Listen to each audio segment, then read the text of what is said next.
Vamos começar aqui então. Tá? Esse material aqui, ele não, acho que não integra, porque isso aqui eu fiz, eu incluí agora, tá? Mas qualquer coisa depois vocês podem entrar em contato que eu mando esses slides para vocês aí sem problema nenhum, porque se tem uma coisa que eu não faço é ficar sonegando material, tá? O meu objetivo aqui é fazer com que vocês, ou pelo menos mostrar o caminho para você ser aprovado aí, tá? Então, já passei por isso, já tive aí no seu lugar, já tive sentando a bunda na cadeira aí dia e noite para passar num concurso, tá? Então, digo para você que é uma questão de tempo. E no que eu puder ajudar você, material, eu vou socializar contigo, tá? Então, é só me pedir, beleza? Então, olha só, pessoal,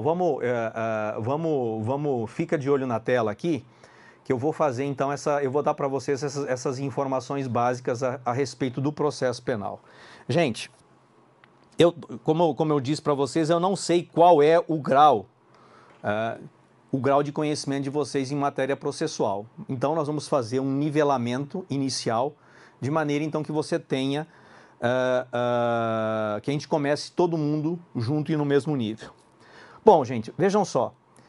Vocês sabem que ao longo da história, nós sempre tivemos conflitos de interesses. O direito, na verdade, ele surgiu para solucionar, para resolver conflitos de interesses. Esse é um dos maiores atributos que nós temos em relação ao direito.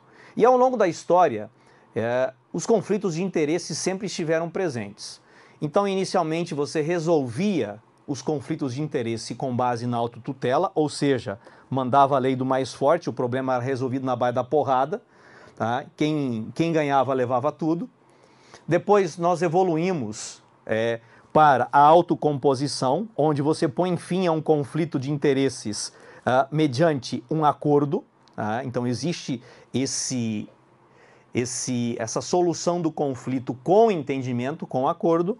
E nós temos a heterocomposição, que hoje é a mais utilizada, onde nós realizamos a composição do conflito de interesses por intermédio do Estado juiz. Ou seja, nós temos o processo. Tá? Digo para vocês que, claro, a autotutela não tem mais lugar hoje. Tá? A autotutela não tem mais lugar hoje. Tá? Manda para mim aqui. Não tem mais lugar hoje. Então, hoje você não resolve mais nada pela força bruta, certo? Então não existe mais, por exemplo, você fazer justiça pelas próprias mãos, e você sabe que se você fizer isso, você vai responder no mínimo, pelo crime de exercício arbitrário das próprias razões, que está previsto lá no artigo 345 do Código Penal, certo? Então, você tem duas soluções hoje, duas formas. Ou você põe fim ao conflito de interesses por meio de um acordo, ou por intermédio do Estado juiz.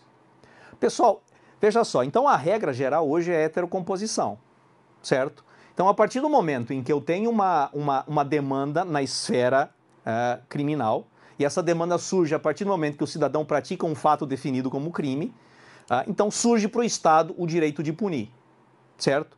Surge para o Estado o direito de aplicar a sanção penal. Então, vocês sabem que o Estado ele detém o monopólio do ius puniendi, do direito de punir o cidadão, tá certo? Bom, o que acontece? O cidadão pratica um fato definido como crime, quem vai resolver o conflito, em 99,9% dos casos, é o juiz, por intermédio da sentença, condenando ou absolvendo o réu. Pô, Jair, mas não é 100%? Calma, pessoal, porque olha só, essa questão da autocomposição aqui, que eu acabei de falar para vocês, ela existe no processo penal? Existe, doutores, existe. Eu não sei se vocês já estudaram, mas eu vou dar 4 exemplos para vocês aqui em que eu posso pôr fim a um processo penal com entendimento, uma solução de conflito de interesses por acordo. Eu tenho a possibilidade de composição dos danos civis lá no Juizado Especial Criminal. A gente vai estudar juizado aqui, tá? Tanto é que na parte de procedimento eu vou dar ênfase para a Lei 9.099, que é o que vai cair no concurso de vocês, certo?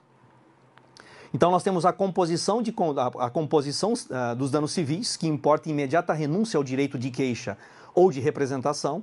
Nós temos a possibilidade de transação penal, prevista no artigo 76 da Lei 9.099, que é uma proposta, o próprio nome está sugerindo, é uma proposta feita para o réu e implica em imediata aplicação de pena restritiva de direitos.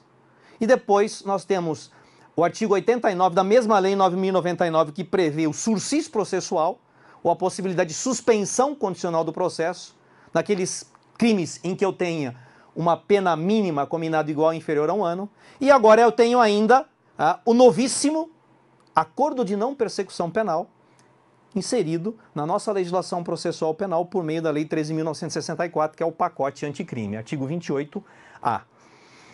Tá certo? Então, você pode perceber que tudo isso é proposta de acordo. Então, na verdade, é o quê? Uma autocomposição. Então, ela existe no nosso processo penal. Fora isso, o conflito de interesses é solucionado pela heterocomposição, ou seja, é o juiz que vai pegar e vai decidir se o réu é culpado ou inocente, se condena ou absolve com base nas provas produzidas no processo. Certo? Então, olha para a tela. Olha só. Então, o Estado, ele é o titular do ius puniendi. Então, a partir do momento que o cidadão pratica um fato aparentemente criminoso, surge para o Estado o direito de punir. Esse exercício do ius puniendi, ele não é exercido de qualquer forma, eu preciso de um limitador, e esse limitador é o processo penal, é o processo, certo? É o processo, e esse processo, então, que é instituído pelo direito processual, esse processo penal, ele vai ser um instrumento por meio do qual o Estado vai exercer esse ius puniendi. Portanto, pessoal, o que acontece? O processo penal, ele é necessário. Anota essa questão do princípio da necessidade, tá? Isso aqui é importante. Então, o processo penal é um caminho necessário para se alcançar a pena. Até porque, volta para mim aqui, até porque existe um princípio basilar do processo penal. Existe um princípio basilar na nossa Constituição e que tem relação direta com o processo penal. Ninguém será privado da sua liberdade ou dos seus bens sem o quê? Sem o devido processo legal. Certo? Então, o Estado tem o direito de punir? Sim, mas não pode fazer isso a bangu, meu filho. Não é chegar assim, não, tu é o culpado, pronto, mete o sarrafo no cara. Não é assim que funciona. Então, eu preciso de um meio necessário. E qual é esse meio necessário? O processo penal. Estou sendo bem... Estou dando uma visão aqui muito superficial para a gente nivelar conhecimento. Tamo junto até aqui, pessoal? Beleza? Michele está aí, boa noite também, Michele. Então, olha só. Volta para a tela. Qual é o objeto do processo penal? Deduzir em juízo uma pretensão acusatória. Essa pretensão acusatória, vocês vão perceber, ela pode ser deduzida por meio de uma denúncia. Nos casos de crimes de ação penal pública ou queixa-crime. Minha letra é horrível, viu? Já estou adiantando para você, tá? E queixa-crime nos casos de ação penal privada. Bom, qual é o conteúdo do processo penal? Pessoal, o conteúdo do processo penal, ele se resume a uma relação jurídica processual, tá? E ao procedimento. Então, presta atenção aqui. O que é essa relação jurídica processual? Bom, vocês já sabem que nós temos aqui o autor, nós temos aqui o réu. Não existe essa relação direta entre esses dois aqui. Essa relação não existe.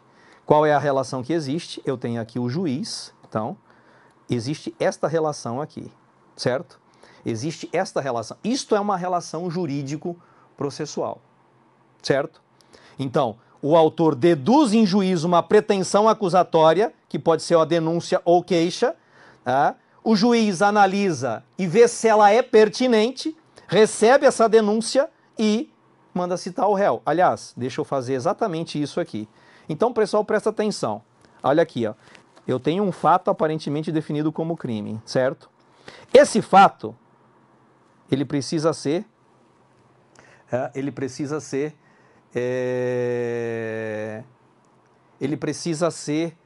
elucidado. Ele precisa ser investigado. para que eu possa apurar o quê? A materialidade e a autoria, que é a justa causa do processo penal, certo? Normalmente, esse instrumento por meio do qual se apura a prática de uma infração penal é o inquérito policial, não é? Pois bem, esse inquérito policial, vocês já sabem, tá? Ele é encaminhado para o dono da ação penal. Ele chega até o dono da ação penal, que pode ser ou o Ministério Público ou fica à disposição do querelante no cartório. Então, a ação penal ela começa com uma denúncia ou queixa e ela necessariamente termina com uma sentença. Essa denúncia ou queixa ela é encaminhada para o juiz competente. Esse juiz competente, ele tem a possibilidade de rejeitar essa denúncia liminarmente, naquelas hipóteses do artigo 395. Tá? Então, diz lá o artigo 395, manda para mim aqui. Diz lá o artigo 395 que o juiz rejeitará liminarmente a denúncia ou queixa quando ela for, manifestamente inepta. Pô, Jair, quando é que uma denúncia é inepta? Quando faltar um dos requisitos do artigo 41 do CPP, quando faltar algum pressuposto processual ou condição da ação, ou quando faltar justa causa, que é justamente a prova da existência do crime e os indícios de autoria. Então o juiz vai rejeitar essa denúncia e acabar promovendo a extinção do processo. Caso o juiz entenda que a denúncia ou a queixa ela é plausível, ele vai receber, certo? Ele vai receber. Volta para a tela. Se ele receber a denúncia, ele vai fazer o quê? Vai mandar citar o réu. Vai mandar citar o réu para que o réu apresente resposta à acusação visando a absolvição sumária. Tá? Então, esses institutos aqui estão previstos respectivamente no 395, 396, 396A e 397 do Código de Processo Penal. Tá certo? Como a questão de procedimentos não vai cair na prova de vocês, pelo menos não tem previsão, a gente não vai entrar nesses detalhes aqui. Ok? Bom, só estou dando uma ideia porque eu preciso que você entenda o que é esse procedimento aqui. Certo? Não sendo o caso de absolvição sumária, nós vamos para a parte da audiência de instrução e julgamento, previsto no artigo 400 do CPP, onde, em razão do princípio da concentração, serão realizadas ou serão produzidas todas as provas orais, ok? Então aqui na sequência nós temos a tomada de declarações da vítima quando possível, depois testemunhas de acusação e de defesa nesta ordem, esclarecimento dos peritos, reconhecimento, acariações, reconhecimento de pessoas ou coisas e por fim aqui o interrogatório do réu, que é o último ato da instrução. Finalizada a instrução, existe a possibilidade da fase do 402, que são diligências complementares, e por fim, nós vamos aqui para as alegações finais, previstas lá no artigo 403 do Código de Processo Penal. A regra é que elas sejam feitas de forma oral, excepcionalmente podendo ser substituídas por memoriais, onde você vai então deduzir a sua alegação final a termo, ou reduzir a termo, e por fim, então, o juiz ele vai condenar ou absolver o réu. Então, doutores, isso daqui é o procedimento. Tá? Esse procedimento aqui ele pode ser mais longo, pode ser mais curto, tá? Isso vai depender o quê? Do crime, mas, repito, esse não é o nosso objetivo aqui. Então, quero só que você entenda qual é esse conteúdo do processo penal. Lembrando que tem determinados institutos que você precisa entender, meu filho, não é só decoreba não, tem que entender, pô. Então, às vezes o aluno, ele pega, ele lê e fica decorando o texto de lei, mas ele não sabe nem o que significa aquilo ali, não sabe nem onde é que se encaixa aquela porcaria, tá certo? Então você tem que prestar atenção aqui e tem que entender o contexto. A partir do momento que você entende o contexto da legislação, fica muito mais fácil. É isso que eu estou tentando fazer aqui com você agora, nesse comecinho. Tá certo? Ok, pessoal? Jair, não anotei. Não precisa anotar isso aqui não, meu filho. É só para você entender a lógica, tá? Porque toda hora que precisar eu vou voltar nesse aspecto aqui. Ok?